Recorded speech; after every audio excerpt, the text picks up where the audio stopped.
છેલ્લા કેટલાક દિવસથી દેશભરમાં ખેડૂતો મુદ્દે થઈ રહેલા વિપક્ષના રાજકારણ પર પીએમ મોદીનો પ્રહાર। પીએમ મોદીએ ઉત્તરાખંડમાં નમામી ગંગે પરિયોજનાઓનું ઉદ્ઘાટન દરમિયાન વિપક્ષને લીધા આડે હાથ। પીએમ મોદીએ પોતાની સરકારના તમામ નિર્ણયોનો વિપક્ષ વિરોધ કરી રહ્યાનો આરોપ લગાવ્યો। પીએમ મોદીએ કહ્યું કે અમારી સરકારે લીધેલા તમામ નિર્ણયોનો વિપક્ષ સતત વિરોધ કરતું રહ્યું છે। પછી તે ખેડૂતોનો કાયદો હોય કે જીએસટી હોય, રાફેલ મુદ્દે પણ સતત વિરોધ કરવામાં આવ્યો, પણ તેનાથી વાયુસેનાને ફાયદો થયો।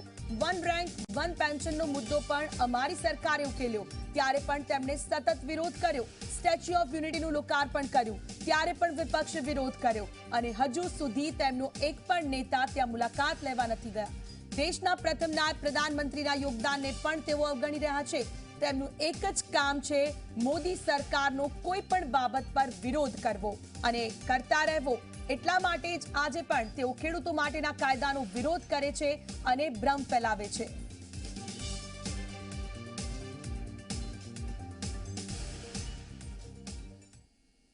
केंद्र सरकार किसानों को उनके अधिकार दे रही है, तो भी ये लोग विरोध पर उतर आए हैं।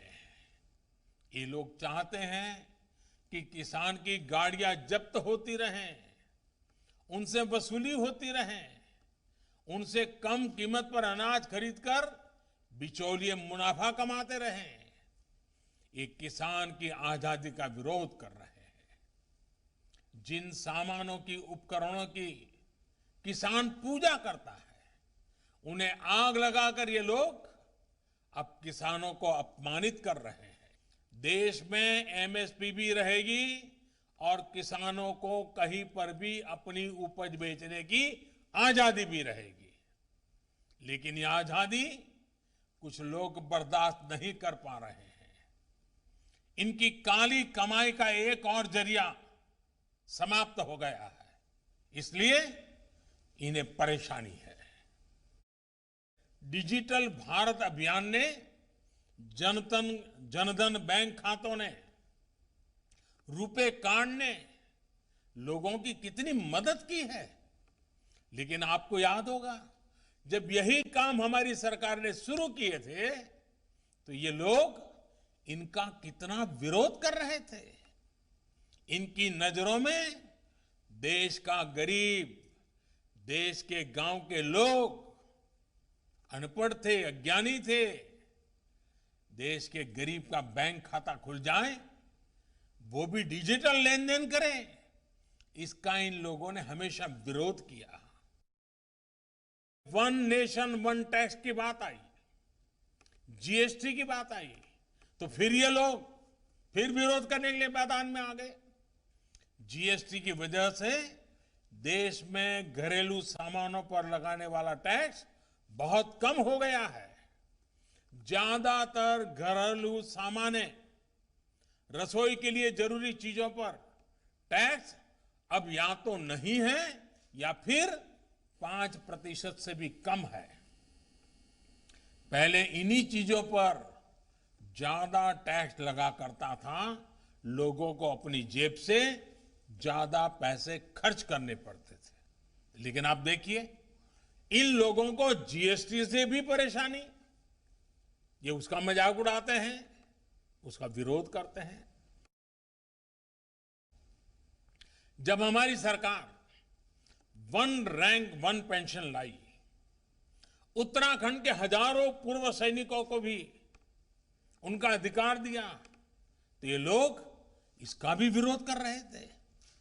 वन रैंक वन पेंशन लागू करने के बाद से सरकार पूर्व सैनिकों को लगभग 11,000 करोड़ रुपए एरियर के तो दे चुकी है। यहां उत्तराखंड में भी 1 लाख से ज्यादा पूर्व सैनिकों को इसका लाभ मिला है। लेकिन इन लोगों को वन रैंक वन पेंशन लागू किए जाने से हमेशा दिक्कत रही। इन लोगों ने वन रैंक वन पेंशन का भी विरोध किया। जब देश की सैकड़ों रियासतों को जोड़ने का काम, ऐतिहासिक काम करने वाले भारत की एकता को मजबूत करने का काम करने वाले सरदार वल्लभ भाई पटेल की दुनिया की सबसे ऊंची प्रतिमा का अनावरण हो रहा था, तब भी ये लोग इसका विरोध कर रहे थे। आज तक इनका कोई बड़ा नेता स्टैच्यू ऑफ यूनिटी के दर्शन करने नहीं गया है। क्यों? क्योंकि उन्हें विरोध करना है। वायुसेना कहती रही कि हमें आधुनिक लड़ाकू विमान चाहिए, लेकिन ये लोग वायुसेना की बात कभी नहीं सुनी, उसको नजरअंदाज करते रहे। जब हमारी सरकार ने सीधे फ्रांस सरकार से रफाल लड़ाकू विमान का समझौता कर लिया, तो इनको फिर दिक्कत होने लगी। भारतीय वायुसेना के पास रफाल विमान आए, भारतीय वायुसेना की ताकत बढ़े, ये इसका भी विरोध करते रहे।